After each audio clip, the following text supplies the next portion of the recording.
하나님의 말씀은 요한 3서, 신약성경 요한 3서 395페이지 1절부터 8절까지를 교독합니다.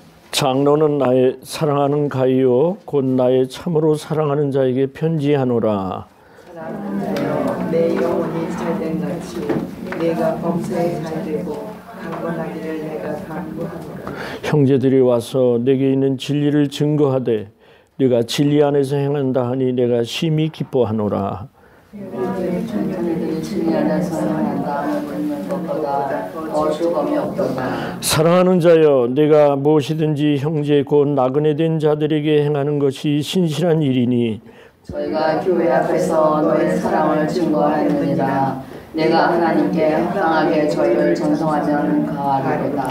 이는 저희가 주의 이름을 위하여 나가서 이방인에게 아무것도 받지 아니함이라. 이러므로 우리가 이 같은 자들을 영접하는 것이 마땅하니 이는 우리로 진리를 위하여 함께 수고하는 자가 되게 하려 함이니라. 아멘. 우리 하나님께서 마지막으로 원하시는 그것은 사랑의 완성입니다. 사랑. 하나님은 그 사랑 자체이시기 때문에 우리로 하여금 먼저 하나님을 사랑하고 그다음에 내 이웃을 사랑하라 하는 것이 예수님이 우리에게 가르쳐 주신 완전한 계명입니다. 이거는 명령이라고 볼 수가 있습니다. 사랑에도 순서가 있습니다. 루이 9세라고 하는 프랑스의 왕이 자기 사랑하는 여인 마가릿 공주하고 결혼식을 할 때 이제 세 가지를 축복했습니다. 그것이 그 사랑을 표현하는 아주 표본이 됐는데, 첫 번째는 하나님을 사랑하라 그렇게 선포했어요. 두 번째는 이 프랑스를 위하여 사랑하라. 세 번째는 내 마가렛 공주를 위해서 사랑하노라. 참 이게 완전한 사랑의 자세다, 이렇게 표본이 돼서 내려옵니다. 먼저 하나님을 사랑하고 우리가 속해 있는 이 나라를 사랑하고 그 다음에 나의 가정과 내 이웃을 위해 사랑하는 것. 그럼 사랑은 완성되는 거예요. 오늘 본문에 보면은 요한은 이야기했습니다. 사랑하는 가이오라는, 당시 가이오라는 이름은 우리로 말하면 김씨, 박씨, 이씨처럼 이 가이오라는 이름이 참 많았는데, 어떻든 누굴 지칭하든 이제 이 얘기를 권하는 겁니다. 나의 사랑하는 사람에게 편지하노라. 이렇게 열어갑니다. 사랑하는 자여, 내 영혼이 잘된 것 같이 네가 범사에 잘되고 강건하기를 내가 간구한다. 기도한다, 그 얘기입니다. 그러면 하나님과 우리 사이는 어떤 사이냐? 예수님은 요한복음 15장에서 그것을 자세히 말씀해 주십니다. 아버지 하나님은 농부이시되 우리 예수님은 포도나무여 우리는 그 포도나무에 달려있는, 연결되어 있는 가지다. 이렇게 하나님과 우리 사이를 잘 비유해서 말씀해 주고 계십니다. 예수님과 우리의 관계성은 어떻게 되겠느냐? 가지가 포도나무에 붙어 있지 않으면 열매를 맺지 못합니다. 하나님은 우리 각 사람에게 목적하시는 바가 있는데 그게 16절에 있는 말씀이에요. 내가 너희를 택하여 세워놨으니 너희는 가서 열매를 맺되 그 열매가 항상 있게 하려 함이라. 그러면서 17절에 뭐라고 그랬어요? 서로 사랑하라 그랬습니다. 여러분, 포도나무가 풍성해지려면 소통이 잘 돼야 돼요. 뿌리에서 올라온 영양분이 포도나무 줄기를 타고 올라가서 가지에 잘 영양분이 전달되어야 그 포도가 풍성한 열매를 맺게 되는 것처럼, 예수님과 여러분 사이에 완전한 관계로 이루어지면, 소통이 잘 되면 여러분을 통해 하나님께서는 꽃을 피우게 하고 그 꽃까지 꽃순에서 열매를 맺게 하신다는 겁니다. 금년 한 해 동안 아무쪼록 우리는 예수님과 소통이 잘 되어서 사랑하는 자여라고 부르실 때에 그 말씀에 손색이 없는 사랑하는 여러분이 되시기를 주의 이름으로 축원합니다. 하나님은 농부시라고 그랬어요. 사랑의 거름을 주시는 거예요. 농부는 좋은 양분을 가진 거름을 주면서 그 사랑의 약을 또 치고 해충이 달라붙지 못하게 농부는 잘 관리하는 일을 합니다.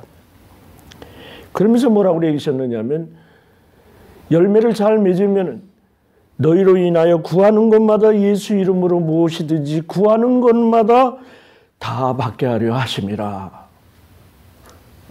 열매를 맺으면 좋은 영양분을 받듯이 여러분의 삶의 열매를 맺으려면 우리 하나님으로부터 공급받는 힘이 있어야 되고 능력이 있어야 되고 하나님의 사랑을 입어야 되는 겁니다. 예수님은 말씀했습니다. 내 기쁨이 너희 안에 있는데 너희 기쁨을 충만하게 하려 함이라 했습니다. 혹시 요한복음 21장에 보면 베드로에게 3년 전에 만났던 예수님이 나를 따르라 그러면서 베드로를 제자 삼아서 3년 동안을 제자의 훈련을 시키며 주님을 따라 같이 다녔던 수제자 베드로가 예수님이 십자가에 달리시기 전에 잡혔다는 소식을 듣고 빌라도 법정까지 따라가서 그 먼 밖에 서서 많은 사람이 베드로를 알아볼 때 그때 3번씩이나 예수님을 부인했습니다. 나는 저분이 누군지 모른다. 하나님과의 관계, 예수님과의 관계가 끊어진 거예요. 살다 보면 정말로 후회가 될 일들이 있습니다. 그런데 참으로 놀라운 건 요한복음 21장에 가면은 예수님이 3번째 부활 이후에 나타나셔서 베드로를 보시고 말씀하십니다. 사랑하는 자여, 베드로야, 네가 나를 정말로 사랑하느냐? 아주 부드러운 말씀으로 베드로를 불러서 물어보십니다. 베드로는 이때 하나님 앞에 진심을 토해서 얘기한 거예요. 예, 제가 주님을 사랑합니다. 그러면은 네가 내 양을 먹이라. 또 주님이 2번째 묻습니다. 네가 나를 사랑하느냐? 예, 제가 주님을 사랑합니다. 내 양을 치라. 내 양을 잘 관리하라. 3번째 또 예수님이 묻습니다. 네가 나를 사랑하느냐? 베드로는 근심했다고 그랬습니다. 왜 3번씩이나 나에게 주님을 사랑하는가를 확인하느냐? 근심했어요. 네가 나를 사랑하면 내 양을 먹이라. 그러면서 자유함을 주시는 그러한 이제까지는 네 마음대로 띠를 띠고 다녔지만 이제부터는 네가 어떻게 죽어야 할 것인가를 그 다음 절에 베드로를 향해서 예수님이 미리 말씀을 하신 겁니다. 베드로는 이때 하나님과의 회복한 이후로 단 한순간도 베드로는 거꾸로 십자가에 달려 돌아갔다고 했습니다. 그때까지 베드로는 그 이후에 하나님을 사랑하는 마음이 변함이 없었습니다. 변함없는 사랑이 이 관계에서는 참 중요한 겁니다. 미국의 위대한 대통령 중에 루즈벨트 대통령이 있습니다. 루즈벨트 대통령은 소아마비를 앓고 관절염을 앓아서 소아마비로 인하여 이제 휠체어를 타는 신세가 되었습니다. 그래도 그가 대통령직을 잘 수행해서 좋은 대통령으로 남습니다만 더 중요한 건, 더 귀한 거는 그분의 그 대통령의 부인인 엘리너 루즈벨트가 있습니다. 이분은 10살 때 고아가 돼가지고 갖은 고생을 다하여 이제 성숙한 여인이 되는데 그때 대통령을 만나 결혼한 이후에 6자녀를 뒀습니다. 근데 그 자녀 중에 한 자녀를 잃었습니다. 얼마나 슬펐겠습니까? 근데 이 엘리너는 말하기를 나는 슬프더라도 내가 희망을 가지고 있는 건 아직도 나에게는 5 자녀가 있지 않느냐. 이런 넉넉한 사랑의 마음을 가질 수 있었던 거예요. 한 번은 휠체어를 밀어주면서 루즈벨트 대통령이 자기 부인을 지그시 쳐다봅니다. 그러면서 묻습니다. 당신은 이렇게 다리가 불편한 나를 아직도 사랑하느냐 그랬더니 참 그 대답이 멋있는 대답을 했어요. 나는 당신의 다리를 사랑하는 게 아니다. 당신 그 자체를 사랑하는 거다. 그렇습니다. 이 사랑이라는 것은 말로 표현할 수 없게 그 자체를 사랑하는 게 사랑입니다. 예수님이 우리를 사랑하신 게 바로 그 자체로 사랑하시고 얼마나 예수님이 세밀하시냐면은 베드로가 평생 마음에 안타까움과 죄책감으로 살아갈 바 그러셨는지 몰라도 마지막에 예수님이 베드로를 불러서 네가 나를 부인한 것을 주님이 회복시켜 주신 거예요.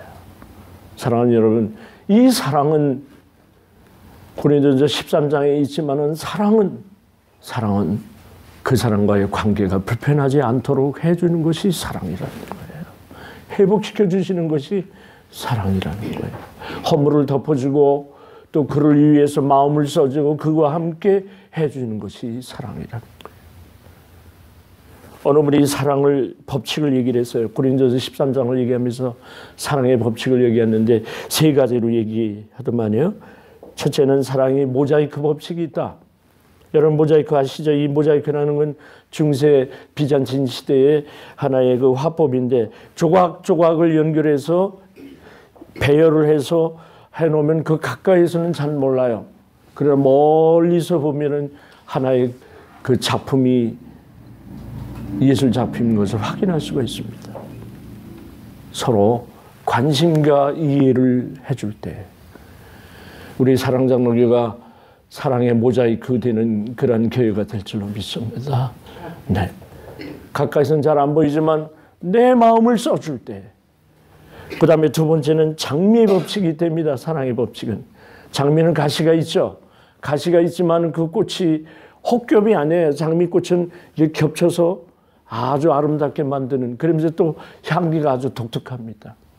그래서 이것은 향기와 색깔을 가졌기 때문에 촘촘히 엮어졌기 때문에 중첩해서 관심과 이해를 갖는 것이 또한 사랑이라 장미꽃 같은 법칙이 있다. 그 다음에 세 번째 법칙이 우리 대한민국의 그 가운데 있는 음양의 태극무늬가 있어요. 이 태극무늬가 원이고 음과 양이 딱 갈라져 있는 그런 베로 하프라고 그래가지고 반쪽이다. 이제 부부도 당신 반쪽, 나 반쪽이다 이렇게 얘기를 하는데 반쪽은 깨지면은 온전하지 못해요. 그래서 동양사상에는 음양의 법칙이 있어가지고 어디가 반이고 어디가 반인지 서로 이렇게 조화가 이루어졌다 해가지고 그것을 태극의 법이다, 태극마크의 법칙이다 또 이렇게 말하는 사람도 있어요. 참 서로가 부족한 점을 서로 보완하면서 어떤 기어처럼 맞물려 원을 이루는 그러한 사랑. 어디까지가 어디까지고 구분을 하지 않는 맞물려 조화를 이루는 사랑. 이것이 사랑의 법칙이다. 참 좋은 비유를 한 것 같아서 여러분에게 소개합니다. 사랑은 그런 것 같습니다. 그래서 오늘 본문에 보니까 무슨 얘기가 나옵니까? 본문에 보면은 이 요한은 이렇게 얘기했습니다. 형제들이 내게 있는 진리 안에서 행한다 하는 것을 듣고 내가 참으로 기뻤다.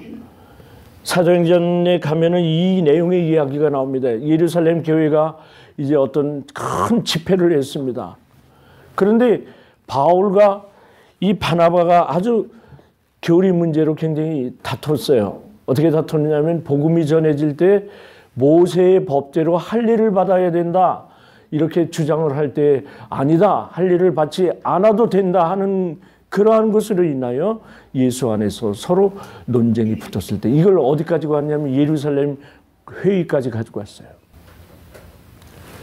그랬을 때 모든 것은 사랑의 법칙으로 이제 이방인에게도 복음이 전해진다. 뭐냐면 유대인들은 할례를 당연히 받았어요. 근데 이방인들은 예수를 믿어도 할례를 받지 않는 것으로 했었습니다. 그래서 일부러 할례를 받은 사람도 있지요. 디모데 같은 사람들. 그래서 이 문제로 예루살렘 공의에서 회의에 붙여졌을 때 이방인에게도 복음이 전해진다고 하는 것으로 해석을 해서 그때 진리 안에서 행한다 하는 것을 이 요한이 듣고 굉장히 기뻐했다고 했습니다. 진리를 위해서 함께 수고하는 자였다. 복음을 위해서 함께 수고하는 자였다는 것을 거기에 모든 것을 얘기를 하는데 여러분이 그 당신들이 나그네 같은 사람들을 돌볼 수 있다. 교회 안에서 어려운 자를 돌본다. 이것이 사랑이 아니겠느냐. 내가 요한은 너희들이 그렇게 행한다 하는 것을 듣고 내가 너희들이 진리 안에서 복음 안에서 원칙대로 그렇게 살아간다는 것에 대해서 너무너무 내가 기쁘다. 그 얘기를 한 겁니다. 나그네를 대접하고 친절하게 행하는 것을 이제 내가 기뻐한다. 그런 얘기입니다. 이제 여기에 사랑하는 자라고 하는 거 있습니다. 사랑하는 자라는 말이 여기에 일대 서로 화목하는 그런 법칙 안에서 사랑을 한다고 볼 수 있습니다. 그 사랑을 할 때 영혼이 잘된 공식이 나와요. 사랑을 하게 되면은 화목하게 되고 소통이 되니까 거기에 사랑을 하게 돼요. 그런데 이벤츄리라고 이렇게 영어 성경에 나와 있대요. 동시에 내가 사랑하는 그 순간에 내 모든 일이 잘 되고 내 건강이 하나님이 건강하다 하는 축복을 주신다는 거예요. 사랑하는 사람아, 내 영혼이 사랑 안에서 잘 되는 것과 같이 동시에 이제 내가 모든 하는 일마다 잘 되고 또한 육신적이나 영혼이 건강한 축복을 받을 수 있다 이런 얘기입니다. 1880년대 일본에서 있었던 일이에요. 어떤 아버지하고 아들하고 둘이 사는데 이 아버지가 몹쓸 짓을 했어요. 강도 살인을 한 사람이에요. 아들한테는 숨기고 이제 그 강도 짓을 해서 도둑질을 해서 얻은 돈을 가지고 집을 잘 사가지고 아들하고 잘 사는 가운데 어떤 수사 끝에 잡히게 됐어요. 그래서 많은 사람이 얘기를 합니다.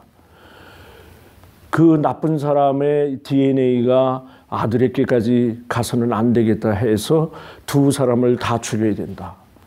그래가지고 그 당시 형벌 법칙에는 뭐가 있었느냐면 그 기름가마에다가 기름을 붓고 밑에서 불을 떼어서 기름가마에서 죽이는 그러한 형벌을 받게 됐어요.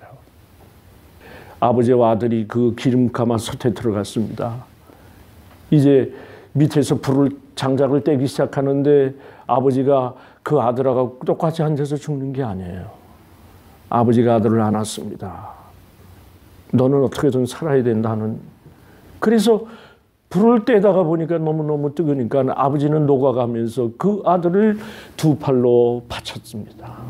두 팔로 받쳐서 자기 몸이 죽어갈 때까지 그 팔을 내리지 않냐고 아들을 건졌습니다. 많은 사람들이 그 광경을 보았습니다. 한쪽에서 외칩니다. 저 아들을 살려내라. 아버지가 죽어가면서 그 아들을 사랑하는 그 모습을 보고 결국에는 그 아들이 건져냄을 받았다는 이야기가 있습니다. 이게 사랑이라는 거예요. 비록 아버지는 몹쓸 짓을 해서 그 죄값을 받고 갔지만 그 아들이 무슨 죄예요? 오늘 하나님의 사랑을 받는 우리들이 이 원리가 아닐까 생각합니다. 예수님이 우리를 당신이 죽기까지 우리를 구원의 빛으로 구원의 가운데서 우리를 사랑해 주셔서 죄 없다 여기게 하시고 영생의 길을 여러분에게 주신 걸 생각할 때 그 희생하신 예수님이 우리를 끝까지 사랑하시는 걸 볼 때 어찌 우리가 하나님의 사랑을 받지 않는다 할 수 있겠느냐 말씀을 마치고자 합니다. 사랑은 서로 소통하는 겁니다. 사랑은 진리 안에서 서로 나그네를 대접하는 것과 같이 요한이 지금 칭찬한 것이 진리 안에서 행하는 것을 기뻐한다. 교회 안에서 여러분들이 서로 진리 안에서 즐거워하고 화목하고 교제하는 것. 서로 사랑하는 자에게 내리시는 복이 영혼이 잘되고 또 하는 일마다 형통의 축복을 받고 아울러서 육신의 건강까지도 하나님이 주신다는 거예요. 왜 그러냐 하면은 전도서 3장 11절에 보면은 하나님이 이 세상을 지으실 때 우리에게 영혼을 사랑하는 마음을, 영혼을 사모하는 마음을 주셨다는 거예요. 우리는 인간은 하나님을 바라보게 되어 있습니다. 그렇기 때문에 하나님의 이제 제일 마지막에 하나님의 속성이 뭐냐면 사랑하라는 거예요. 모쪼록 2019년에는 제가 표어도 교회는 사랑입니다 이렇게 정했습니다. 이제는 가족과 같이 서로가 서로를 위하여 서로를 아껴주고 사랑해주는 그러한 우리 사랑장로가 되어서 하나님이 진리 안에서 행한다 하는 기뻐하심을 입는 교회가 되시기를, 또 그렇게 만들어 가시기를, 그래서 더 많은 사람이 우리의 사랑의 소식을 듣고 우리 교회를 찾아올 수 있도록, 그래서 우리 교회는 살아있는 영생하는 하나님의 교회가 되어지시기를 주의 이름으로 축원합니다. 하나님 아버지, 우리 교회는 서로 사랑하는 그러한 화목의 단체인 것으로 믿습니다. 예수님이 우리를 위하여 그 십자가에 달려 돌아가실 때에 사랑을 주셨던 것처럼 하나님이여, 우리도 서로 사랑하며 하나님이 주시는 영생의 복을 누릴 수 있는 교회로 축복하여 주옵소서. 서로가 서로를 아껴주고 보담아주고 서로를 위해 더 밀어줄 수 있는 그러한 아름다운 사랑의 교제가 우리 교회에서 실천되고, 이 사랑의 뜨거움이 많은 사람에게 칭찬을 얻어 이제 하나님이 날마다 보내주시는 사람이 많아지는 교회로 축복하여 주옵소서. 사랑하는 자여, 네 영혼이 잘된 것 같이 네가 범사에 잘되고 강건하기를 구하는 그러한 말씀의 복이 우리에게 모든 축복으로 올 수 있도록 축복하여 주옵소서. 예수님의 이름으로 기도하옵나이다. 아멘.